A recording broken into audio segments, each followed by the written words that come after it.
Splitting of sentences সঙ্গে আমি পরিমল মণ্ডল। Joining এর আমাদের মনে রাখা দরকার, রিমেম্বার জয়েনিং এর উল্টো হলো স্প্লিটিং। জয়েনিং মানে যেখানে জোড়া লাগানো, স্প্লিটিং এর মানে হলো ভেঙে ফেলা বা ভাঙা। যে সমস্ত পদ্ধতির সাহায্যে বিভিন্ন সেন্টেন্সকে এক বাক্যে জয়েনিং করা হয়, ঠিক তার বিপরীত উপায়ে কোনো একটি বড় সেন্টেন্সকে ছোট ছোট সেন্টেন্সে ভাঙা হয়। সিম্পল থেকে সিম্পল, কমপ্লেক্স থেকে সিম্পল এবং কম্পাউন্ড থেকে সিম্পল সেন্টেন্সে স্প্লিটিং করা হয়। Splitting of simple sentence into simple sentences, simple sentence থেকে সিম্পল সেন্টেন্সে স্প্লিটিং। তো সিম্পল সেন্টেন্সে স্প্লিটিং এর 1 নম্বর নিয়ম হলো, সেন্টেন্সে যদি অ্যাডজেক্টিভ বা অ্যাডভার্ব থাকে তখন অ্যাডজেক্টিভ বা অ্যাডভার্বকে আলাদা করে স্প্লিটিং করা হয়। এক্সাম্পল হলো, the goose laid a golden egg. এই যে এগের আগে গোল্ডেন আছে, এটা অ্যাডজেক্টিভ, এটাকে আলাদা করে লেখা যাবে। তো 1 নম্বর হলো the goose laid an egg, আর 2 নম্বর হলো ইট ওয়াজ গোল্ডেন। এবার 2 নম্বর, B Rita read English quickly. এর স্প্লিটিং করলে হবে রিতা রেড ইংলিশ, এটা অ্যাডভার্ব, তারপরে অ্যাডভার্ব দিয়ে সি রেড কুইকলি, যে কুইকলিটা অ্যাডভার্বটা আলাদা সেন্টেন্সে লিখে দিয়েছি। এবার 2 নম্বর নিয়ম হলো অ্যাডভার্বিয়াল ফ্রেজ থাকলে এরূপ। Example, A good to went there in the evening. এই যে ইন দ্য ইভিনিং, এটা হলো অ্যাডভার্বিয়াল ফ্রেজ। তো এর স্প্লিটিং 1 নম্বর হচ্ছে it was evening. 2, good to went there at that time. এবার 3 নম্বর, একাধিক অ্যাডজেক্টিভ বা অ্যাডভার্ব থাকলে নিচের মতো হবে। Example, A the ship was brown and white. তো 1 নম্বর দ্য শিপ ওয়াজ ব্রাউন, 2 নম্বর ইট ওয়াজ অলসো হোয়াইট। এবার B, Kalu wrote the essay speedily and correctly. Splitting 1 নম্বর, Kalu wrote the essay, he wrote it speedily, he also wrote it correctly. 3টিতে splitting করা হয়েছে। এবার 4 নম্বর, participle ব্যবহৃত হয় হ্যাভিং, বিইং ইত্যাদি থাকে, কিংবা ভার্বের সঙ্গে আইএনজি যোগ করে করা হয়। তো যে নিয়মে হবে সেগুলো নিয়ে আলোচনা করা হবে। এই আলোচনাগুলো খুবই ইম্পর্টেন্ট। এগুলো যদি একটু মনোযোগ সহকারে অ্যাটেন্ড করা যায়, আশা করি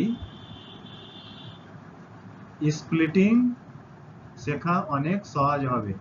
আর বিভিন্ন কম্পিটিটিভ এক্সাম যেগুলো এখন বিভিন্ন সময়ে অনুষ্ঠিত হয়, চাকরির পরীক্ষা বিশেষ করে, ওগুলোতে অবশ্যই কাজ দেয়।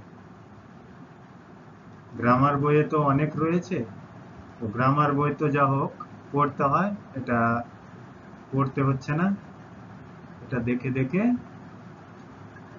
অনেকটা শুনে করা যাচ্ছে। এবার চলে যাচ্ছি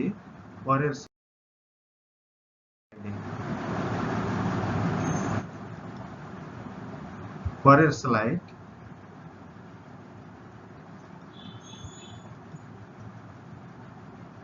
পার্টিসিপল থাকলে কিভাবে স্প্লিটিং হবে? Having seen the ghost, the girl fainted. এই যে হ্যাভিং সিন আছে পার্টিসিপল, তো এটাকে স্প্লিটিং করলে এক নম্বর হবে the girl saw the ghost এক নম্বর, আর দু নম্বর সি ফেন্টেড। এবার B going to school the student learn everything, এর স্প্লিটিং করলে হবে এক নম্বর the student went to school, এর দু নম্বর হবে হি লার্ন এভরিথিং। এবার C the being an atheist Biswajit does not believe in God, তো এটাকে ভাঙলে বা স্প্লিটিং করলে হবে Biswajit is an atheist he দু নম্বর he does not believe in God. 6 নম্বর ইনফিনিটিভ টু প্লাস ভার্ব থাকলে, example A Troy Mondal was happy to receive the scholarship, তো এই টু রিসিভ ইনফিনিটিভ আছে, এটাকে স্প্লিটিং করলে হবে Troy Mondal receive the scholarship, দু হি ওয়াজ হ্যাপি। এবার অ্যাপোজিশন থাকলে কমা কমা দিয়ে সমকারক বা পরিচয় বোঝায়, ওগুলো থাকলে স্প্লিটিং হবে, example A Riti Mondal comma a student of Golapganj comma scored the highest marks in MP exam, এর স্প্লিটিং করলে হবে এক নম্বর রীতি মন্ডল ওয়াজ এ স্টুডেন্ট অফ গোলাপগঞ্জ, দুই she scored the highest mark in MP exam। এবার আমরা চলে যাব কমপ্লেক্স সেন্টেন্স ইনটু সিম্পল সেন্টেন্সে স্প্লিটিং। প্রথমে আমাদেরকে স্মরণ করতে হবে কমপ্লেক্স সেন্টেন্স বলে কাকে বা কাকে বলে, যে সেন্টেন্সে একটি প্রিন্সিপাল ক্লজ এবং এক বা একাধিক সাবঅর্ডিনেট ক্লজ থাকে তাকে কমপ্লেক্স সেন্টেন্স বলে। তবে কি হবে, একটি প্রিন্সিপাল ক্লজ থাকবে এবং এক বা একাধিক সাবঅর্ডিনেট ক্লজ থাকবে। তাই কমপ্লেক্স সেন্টেন্সকে সিম্পল সেন্টেন্সে স্প্লিট করার সময় প্রথমে ক্লজগুলিকে বের করে নিতে হবে, তারপরে ক্লজগুলিকে সঠিক সিম্পল সেন্টেন্সে পরিণত করে সেন্টেন্সগুলিকে সাজাতে হবে সিকোয়েন্স অনুযায়ী নির্দিষ্ট পজিশনে। তো এক নম্বর the farmer had a goose which relative clause laid a golden egg every day, which laid a golden egg every day, এটি হলো সাবঅর্ডিনেট ক্লজ আর এটা আবার relative clause. the farmer had a goose এটা প্রিন্সিপাল ক্লজ, তো এটাকে splitting করলে হবে এক নম্বর the farmer had a goose, দু নম্বর the goose laid an egg every day, তিন নম্বর the egg was golden। এবার দু নম্বর example although Deven is a rich man he makes no distinction between rich and poor, এই although adverbial clause of contrast। এক নম্বর হবে Deven is a rich man,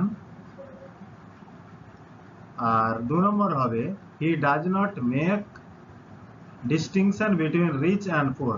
এবার চলে যাচ্ছি তিন নম্বর এক্সাম্পলে if it rains Rita will not come, তো এটাকে স্প্লিটিং করলে এক নম্বর স্প্লিটিং হলো it may rain, দু নম্বর Rita will not come, এক নম্বর দু নম্বর। তো এইভাবে আমরা স্প্লিটিং এর খুঁটিনাটি বিষয়গুলো শিখলাম। এটা প্র্যাকটিস করতে হবে বারবার, প্র্যাকটিসের মাধ্যমে এগুলোকে আয়ত্ত করতে হবে, তবে কোনো অসুবিধাই হবে না। কমিউনিকেটিভ ইংলিশ, স্পোকেন ইংলিশ আর কম্পিটিটিভ এক্সামের জন্য এগুলো খুবই গুরুত্বপূর্ণ হয়ে উঠবে এবং সঠিকভাবে সেগুলো সলভ করা কোনো টাফ ব্যাপার থাকবে না, খুব ইজিলি যারা প্র্যাকটিস করবে সেটা খুব তাড়াতাড়ি এগুলো শিখতে পারবে। তার জন্য দরকার অ্যাটেনশন, ডিভোশন ইত্যাদি। চলে যাচ্ছি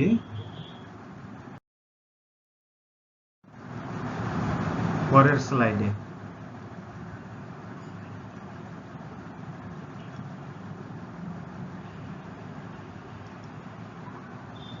এই স্লাইডটা হলো splitting of compound sentence into simple sentences. Splitting simple সেন্টেন্সেই করতে হবে। তো আমাদেরকে প্রথমে জানতে হবে কম্পাউন্ড সেন্টেন্স বলে কাকে। তো সংজ্ঞা হলো যখন দুই বা ততোধিক principal clause, coordinating conjunction and but, neither nor, either or ইত্যাদি হলো কোঅর্ডিনেটিং কনজাংশন, যারা যুক্ত থাকে তখন তাকে কম্পাউন্ড সেন্টেন্স বলে। লিঙ্কার বা কনজাংশন গুলিকে সাধারণত বাদ দিতে হবে। And, but, either or, neither nor, হ্যাঁ, as soon as, no sooner than, এগুলো বাদ দিতে হবে এবং আলাদা আলাদা সিকোয়েন্সে বিভক্ত করতে হবে। সিকোয়েন্স বা পর্যায়ক্রম ঠিক রাখতে হবে। তো এক্সাম্পল 1 নম্বর,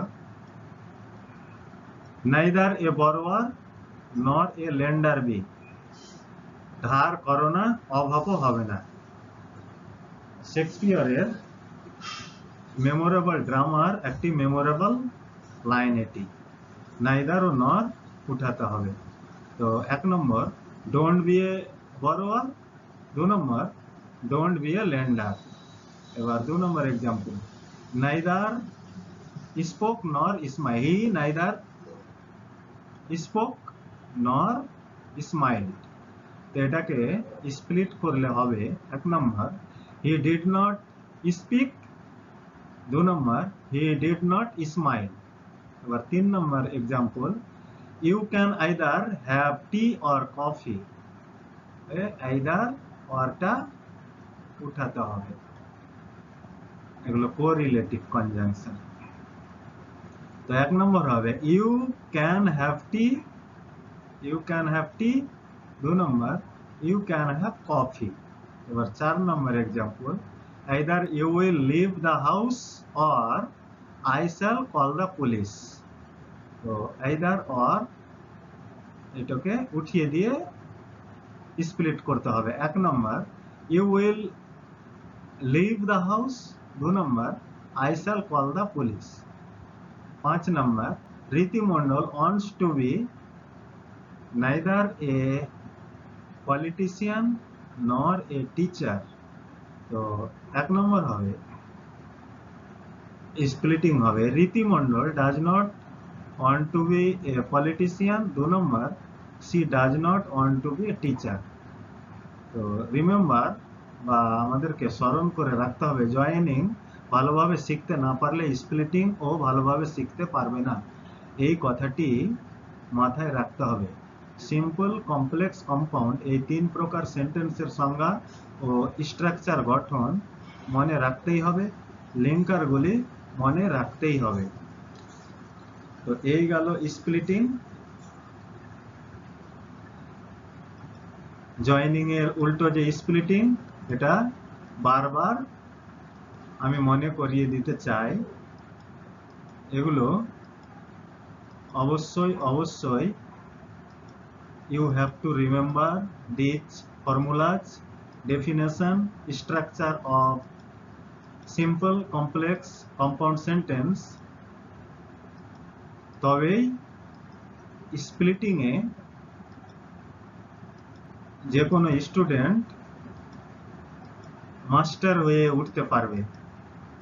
আর ডিভোশন, অ্যাটেনশন এগুলি খুবই প্রয়োজন। সবাইকে এগুলো শেখার জন্য ধন্যবাদ জানাই। আশা করি লাইক কমেন্ট শেয়ার অবশ্যই করবে।